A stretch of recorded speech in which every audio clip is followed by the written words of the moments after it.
नमस्ते दोस्तों, आप हैं मेरे साथ लवली कहानियाँ पर।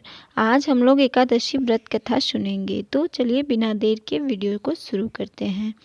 प्राचीन काल की बात है, एक राजा के राज्य में पूरी प्रजा एकादशी का व्रत रखा करती थी। यहाँ तक कि राज्य के पशु भी इस दिन अन्न ग्रहण नहीं करते थे।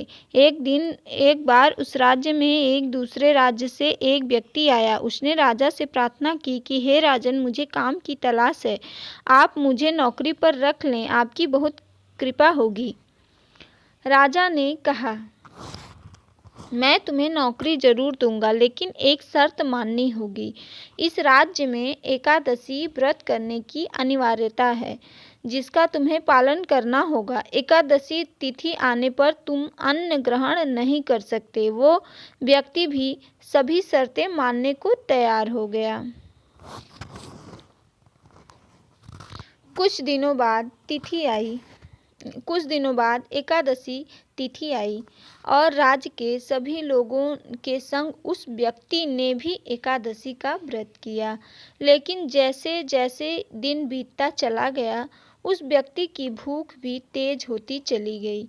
वह राजा के पास गया और बोला, राजन, सिर्फ फल से मेरा पेट नहीं भरता, मुझे भोजन की आवश्यकता है। भोजन के प्रति उसकी व्याकुलता देख राजा ने उसे भोजन दिया।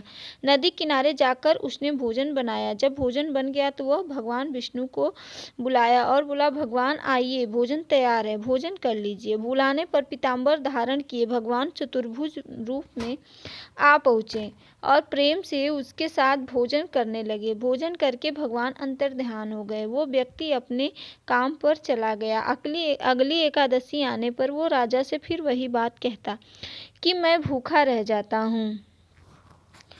15 दिन बाद अगला एकादशी व्रत आने पर उसने राजा से कहा कि महाराज, मुझे दुगना सामान दीजिए। पिछली बार मिले भोजन से मेरी भूख शांत नहीं हुई। राजा ने कारण पूछा तो उसने बताया कि मेरे साथ श्रीहरि भी खाते हैं, इसलिए दोनों के खाने के लिए सामान पूरा नहीं होता है। राजा आश्चर्य हो गया और बोला, मैं नहीं मान सकता कि श्रीहरि तुम्हारे साथ खाना खाते हैं।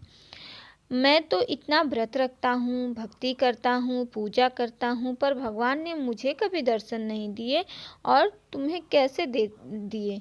ऐसा कैसे संभव हो सकता है?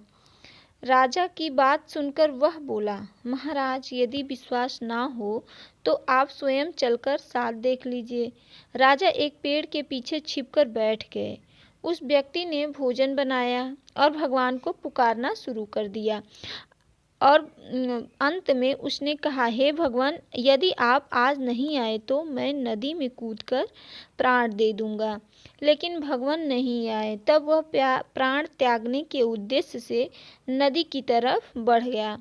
प्राण त्यागने का उसने दृढ़ निश्चय किया था। इसे देखकर शीघ्र ही भगवान प्रकट होकर उसे रोक लिए।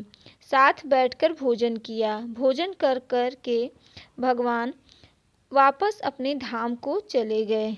यह देखकर राजन को यकीन हो गया कि व्रत पूजा करने के साथ साथ मन की भी शुद्धि जरूरी होती है। जैसे प्रभु ने उस व्यक्ति के साथ दया भाव दिखाए, वैसे प्रभु की भक्ति करने वालों पर हर व्यक्ति पर दया भाव बनाए रखिएगा। अगर आपको मेरी ये कहानी पसंद आई हो तो प्लीज़ लाइक करें, शेयर करें और मेरे चैनल को सब्सक्राइब करें। धन्यवाद।